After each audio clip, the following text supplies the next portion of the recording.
Olá, sejam bem-vindos ao Tríplice Invicto. Meu nome é Davi Jorge, estou lendo Coração Corintiano de Lourenço de Aféria. Capítulo 2. O primeiro presidente, um alfaiate que sabia das coisas. Uma das peculiaridades do bairro do Bom Retiro era que as notícias e novidades dos quatro cantos da cidade chegavam ali rápidas como relâmpago. Boatos, fuxicos e comentários nascidos nas mesas do Café Brandão, um concorrido estabelecimento na esquina da rua São Bento com a antiga ladeira do Acu, sempre lotado de homens de colete e palheta, fumando charuto ou tendo na ponta das piteiras cigarros Mimi e Musette. O sucesso do século XX, como diziam os reclames. Em poucas horas se espalhavam pelo bairro, levados pelo bonde elétrico, pelos estudantes da escola politécnica e pelo pessoal da escola de farmácia, que em 1910 já funcionavam no bairro. Esses importantes e pioneiros estabelecimentos de ensino reuniam cabeças brilhantes e geravam uma agitação estudantil que não se via em outros bairros da cidade. Também era grande o número de meninas de uniforme, impecável e ar recatado, que estudavam no internato feminino do Colégio Santa Inês, mantido no bairro pelas freiras salesianas. O bairro era movimentado e alegre. Embora os palacetes imponentes ocupassem as zonas elegantes da cidade, Campos Elíseos, Santa Ifigênia, Vila Buarque, e já estivesse nítida a tendência de ocupação imobiliária da antiga Mata do Caaguaçu, onde o urbanista uruguaio Joaquim Eugênio de Lima rasgara o traçado de uma avenida moderna, nos moldes europeus, que hoje é a Avenida Paulista. Foi ali, no Bom Retiro, bairro proletário de imigrantes e dos operários que cuidavam da manutenção da ferrovia dos ingleses, que nasceu o primeiro campus universitário de São Paulo, a partir do funcionamento da Escola Politécnica, num prédio construído por Ramos de Azevedo e inaugurado em 1899. Ramos de Azevedo, engenheiro arquiteto, que ao longo de sua vida projetou e construiu obras marcantes na cidade de São Paulo, tinha entre os artesãos de sua equipe de mão de obra um jovem chamado Antônio Pereira, que desde garoto começara a ganhar a vida como ajudante de pintor de paredes.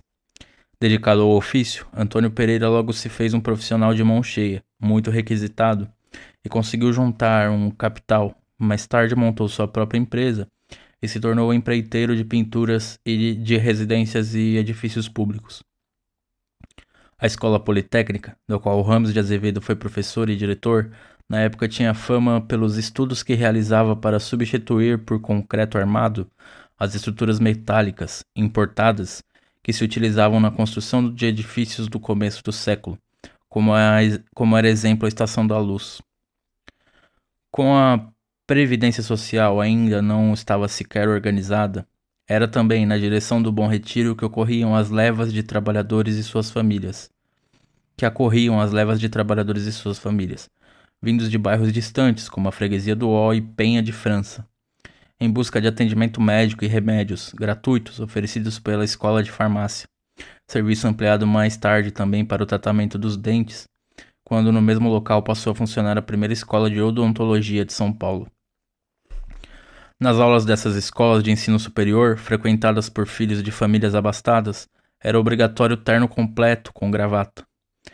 Muitas fatiotas de professores e alunos da farmácia e da Politécnica eram confeccionadas por Miguel Batalha, um alfaiate muito conhecido e estimado no bairro.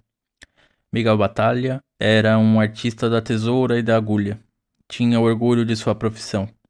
Nas fotografias aparecia sempre em uniforme de trabalho, camisa de manga comprida, a fita métrica em volta do pescoço descendo pelo peito, no qual se aninhava uma tosse renitente. Seu ateliê ocupava um cômodo da casa com um porão habitável, como era comum em boa parte das residências do Bom Retiro e de outros bairros da cidade. Magro, elegante, Miguel Batalha, sempre que as encomendas de roupa lhe davam folga, gostava de assistir a jogos de futebol e corridas de bicicleta. Frequentava a pista e o campo do velódromo e também conhecia os bons times da várzea. Mas jamais dera um chute numa bola de capotão. Era um anti-atleta. Franzino de corpo, não aguentava um tranco do menor dos brutamontes, que praticavam aquele esporte ríspido, levantando poeira e lama no tropel dos cascos de couro com bico duro e travas de metal na sola. Miguel Batalha não tinha fôlego para o futebol. O ateliê do Miguel Batalha era um centro de reuniões onde se jogava a conversa fora, mas também se cruzavam muitas informações em primeira mão. Certos fregueses iam à alfaiataria do Batalha, transportados no Tilbury do seu grande amigo Alexandre Magnani, um cocheiro que tinha ponto na Estação da Luz. O Tilbury, puxado a cavalos, correspondia ao serviço de táxi atual. Alexandre era dono de seu próprio nariz, uma espécie de chofer de luxo. Não vivia mal.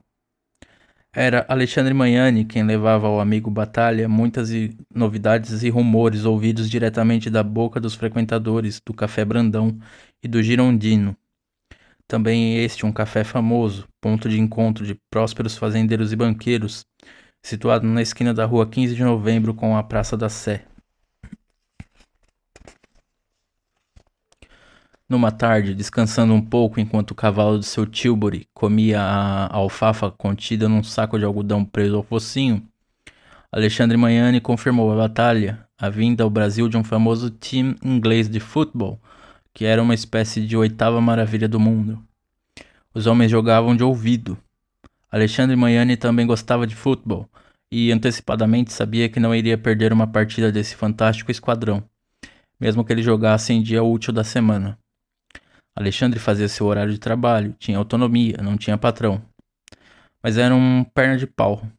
Bom mesmo era um outro Magnani, seu parente, o Hugo Magnani. Todos diziam, tem um jogo inteligente, distribui com calma e chuta com direção e firmeza. Hugo Magnani jogava na várzea, era bem mais novo que Alexandre. Em 1910, Hugo Magnani tinha 13 anos. Assunto era o que não faltava na alfaiataria do Batalha. Sabia-se de tudo um pouco. Todo fim de tarde e a boquinha da noite, o mundo era passado a limpo enquanto os nambus pisavam lá fora. Após as aulas da Politécnica e o fim do atendimento ao povo na escola de farmácia, liberados do colarinho engomado e do jaleco branco, alunos e professores chutavam para o alto as questões de hidráulicas e de farmacologia, e o papo rolava ao rés do cotidiano. Namoricos, bailes, porres, sonetos, caçadas de perdizes e paturis nos charcos da água branca, política, futebol, a vida. Naquele ano do cometa, Rui Barbosa, o bom, o resto é prosa, havia dançado nas eleições presidenciais realizadas em março. Perdera nas urnas, devassáveis e sujeitas a toda sorte de maracutaias, para o marechal Hermes da Fonseca, eleito presidente da República com pouco mais de 403 mil votos. Nesse tempo, a população do Brasil ia pouco além dos 23 milhões de pessoas. Quase 70% delas viviam no campo, nas lavouras. Quem votava era a ínfima minoria. Embora o conde Matarazzo ainda não fosse conde, já tinha montado seu formidável império industrial, o maior da América Latina, com um soberbo capital de 8 mil contos de réis. Os operários principiavam a organizar-se em associações. Aqui e acolá pipocavam greves, no geral resolvidas a porretadas. Esguichava sangue na areia e nos paralelepípedos das ruas. Mas o filme nacional que fazia maior sucesso se chamava Paz e Amor. No Teatro Colombo, que fora antes um mercadão de carnes, Temperani, o homem-bala, provocava frisson e o palhaço Piolim fazia a plateia gargalhar até arrebentar o cós das calças. Cada um trazia seu diz-que-diz. Várias semanas antes de o jornal O Estado de São Paulo publicar um anúncio bem grande a respeito, chegara à alfaiataria a informação de que o senhor Arthur da Rocha Azevedo e sua família estavam de partida para a Europa, em viagem de recreio. Por isso seriam vendidos em leilão, na mansão da Avenida Paulista número 90, seu automóvel Double Phaeton, de 12 cavalos, quase novo, fabricado pela Panard Levasseur, bem como um magnífico gramofone Pathé, com diframa de safira. Naquela alfaiataria do Bom Retiro se fazia todos os dias o jornal falado da cidade e do mundo. Mas Miguel Batalha era discreto, mais ouvia que falava. Enquanto tirava as medidas de um freguês, cava, cintura, cavalo, barra, manga e ombros, inteirava-se até de segredinhos ingênuos, Um janota da turma estava arrastando a asa para uma donzela da rua Tabatinguera e não tinha o necessário sangue frio para encarar de peito aberto as barbas austeras do futuro sogro. O alfaiate Batalha fazia então de conta que não estava nem ouvindo os preparativos que os moços combinavam para a serenata da noite seguinte, com violões e violino, sob o coral dos latidos dos vira-latas baldios, na tentativa romântica de amolecer o coração da amada e o mau humor do pai dela, que ressoavam atrás das venezianas cerradas. Dias depois, o pai da Virgem da rua Tabatinguera aparecia na alfaiataria para encomendar um elegante jaquetão de casimira inglesa e cochichava de um gajo da Polly que estava a rondar seu sobrado fazia dias, tirando linha com a menina. O homem ia ter uma conversa com o rapaz, que parecia ter as melhores intenções. Para um assunto assim, uma ocasião dessas, ia bem um jaquetão novo, com 3 botões e tampa nos bolsos. Em momentos assim, o alfaiate Miguel apenas sorria por dentro. Continuava riscando o pano com giz, mantinha cativos nos lábios os alfinetinhos de cabeça. Passava um zíper na boca, não dava palpite. Apenas o brilho de seus olhos revelava a satisfação íntima de ter sido um dos primeiros a saber a história daquele amor tímido que agora se desatava. As pessoas confiavam no Miguel Batalha. Isso não impedia que às vezes o tempo esquentasse na alfaiataria. Era quando a conversa desembocava naquela horda de gente fina que se digladiava como bárbaros atrás de uma bola, atraindo as atenções de senhores respeitáveis de bengala encastoada e de damas elegantes com echarpe de seda francesa no pescoço e camafeu de marfim no peito arfante. Em tais horas voavam perdigotos e palavras nada gentis. O manual de boas maneiras era mandado às favas. Havia torcidas ferrenhas. O futebol já apaixonava, mas ainda não era o esporte das multidões. Até 1906, o futebol era levado em alto nível, como se diria hoje. O sotaque do esporte era inglês, sofisticado, porém não evitava queixas, reclamações, fúrias, bate-bocas. A coitada da mãe do juiz já era xingada. Torcedores do Paulistano, do Mackenzie e do Internacional reclamavam com frequência do seu time ter sido esbulhado em campo. Punham a culpa no árbitro para explicar a derrota. Lembram daquela partida em 1903? O paulistano deixou de ser beneficiado com um pênalti indiscutível, não marcado pelo juiz, o qual se fez de cego.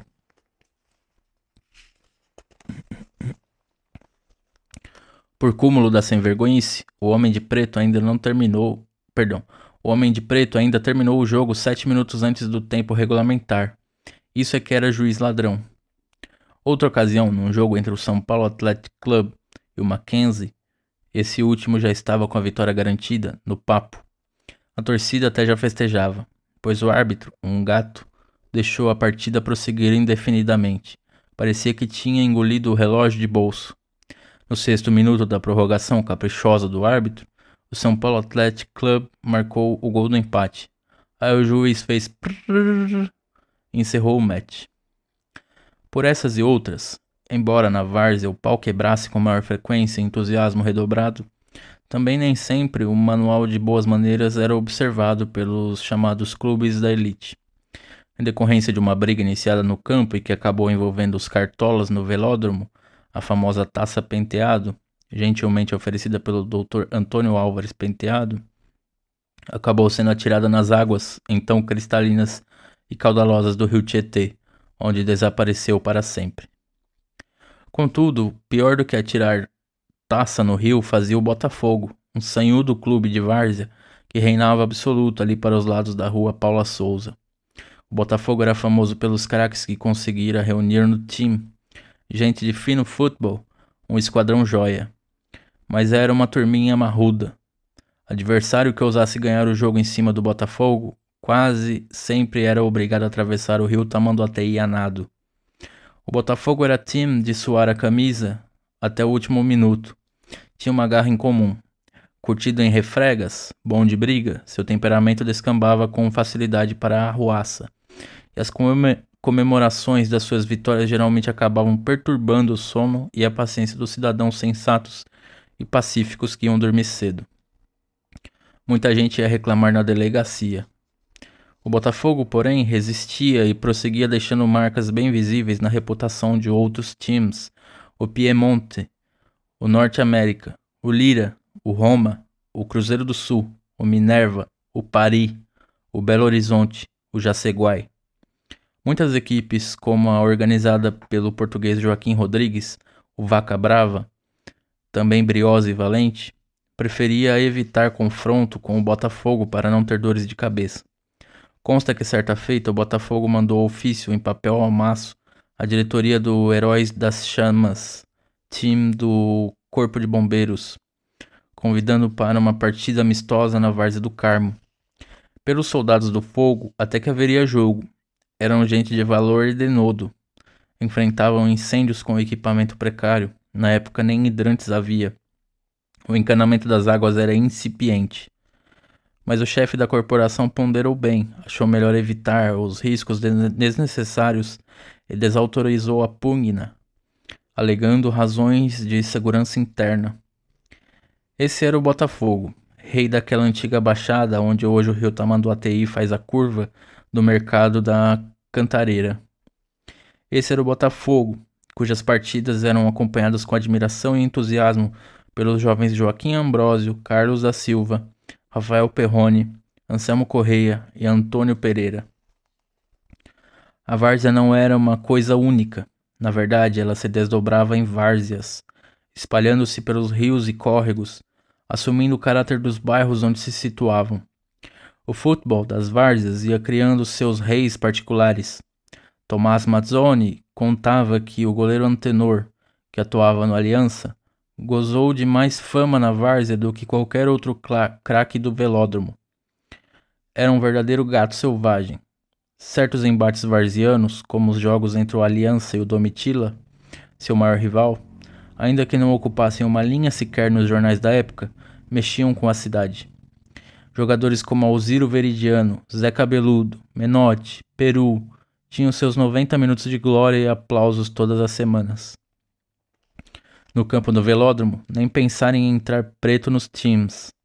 O futebol granfino tinha preconceito de cor, mas a bola não. A bola se afeiçoara aos pés dos negros e estes sabiam tratá-la com um carinho surpreendente. O Paraíso, o Diamantino e o 11 de Agosto eram times de negros. O Botafogo era café com leite. Jogava lá, e bem, Davi, um dos primeiros escurinhos a atingir com a cor de sua arte o esporte branquicela. Os cinco rapazes operários queriam que o novo clube da cidade fosse assim, branco e preto. Se soubesse jogar, não importava a cor da pele. A maioria dos times da várzea tinha vida efêmera. Os laços, aliciamento do jogador de uma para outra equipe, dizimavam as agremiações que se formavam quase sempre por impulsos passageiros e entusiasmos ocasionais.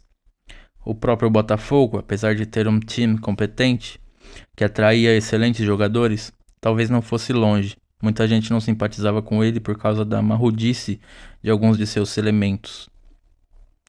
De modo que quando o alfaiate Miguel Batalha ouviu dizer, pela primeira vez ali por volta de meados de julho de 1910, que 5 operários estavam organizando um novo time de futebol no bairro, e para tanto estavam se reunindo todas as noites sob a luz dos lampiões da Rua dos Imigrantes, ele sorriu e pensou, com seus botões e agulhas, que o timinho não duraria mais que um inverno, que castigava São Paulo com um frio úmido e penetrante.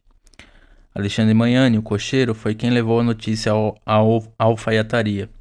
Não é timinho, Miguel. Eles querem formar um clube de verdade. Tem sede? Não. Jogo de camisa? Não custa comprar. Tem bola? É o de menos. Tem campo? Estão de olho no terrenão nos fundos do lenheiro. E jogador? Onde é que vão laçar jogador? O Botafogo tem gente boa que está enjoada de brigar no campo. A polícia já está de olho neles. Eu acho que esses mocinhos estão mais procurando sarna para se coçar. O lenheiro era um sujeito que vendia toras de lenha para os fornos das padarias e para os fogões de lenha das residências. Todas as casas tinham o seu fogão de lenha, geralmente revestido de cimento alisado, ao qual tinha sido adicionado pigmento vermelhão. A comida era feita em fogão de lenha, que custava mais para acender, mas em compensação mantinha a panela quente por horas. Não passava pela cabeça de ninguém cozinhar feijão em panela de pressão ou no gás. O gás encanado chegava apenas aos lampiões das ruas, mesmo assim não a todas as 17 ruas do Bom Retiro. A Rua dos Imigrantes tinha alguns lampiões de gás. Um deles ficava bem na esquina de uma ruela que terminava num paredão, confinado com a ferrovia da São Paulo Railway. Um beco.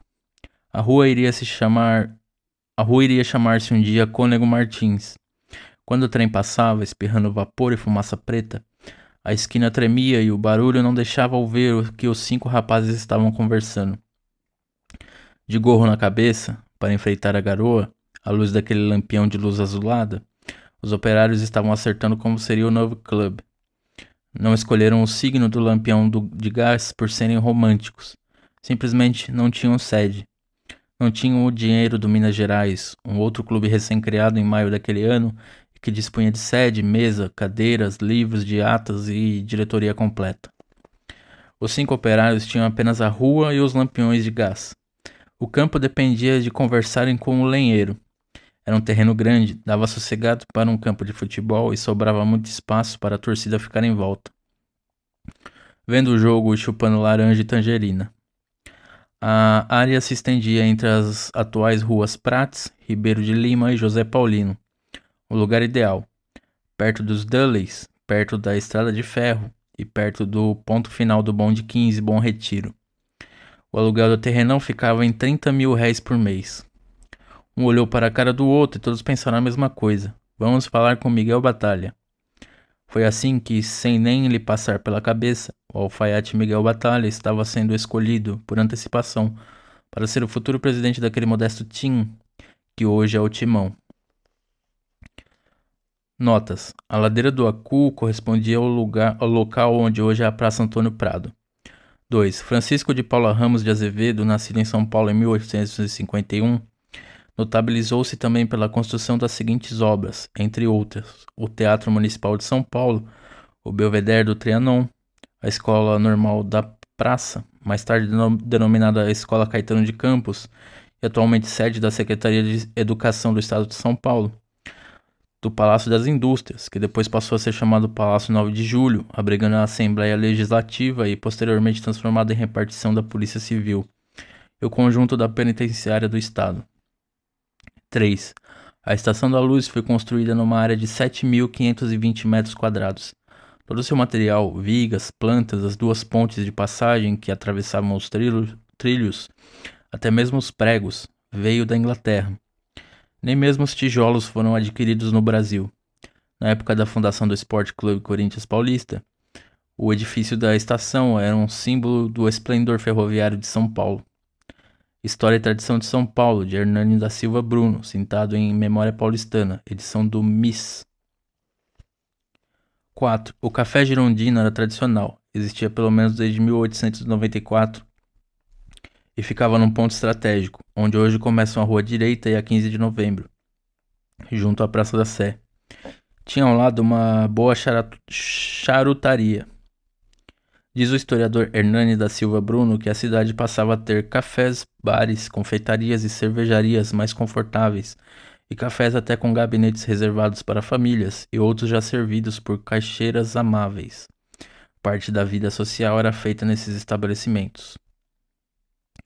5. Abelardo Pinto, o futuro palhaço Piolim, começou a carreira cedo. Em 1910 tinha 13 anos e exibia-se como ciclista acrobático, com o apelido de Careca.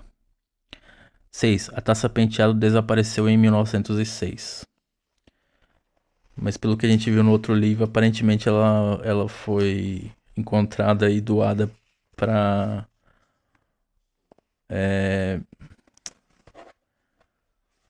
Ouro para o Bem de São Paulo. Foi uma campanha feita em 1932 para arrecadar fundos para manutenção da Revolução Constitucionalista daquele ano.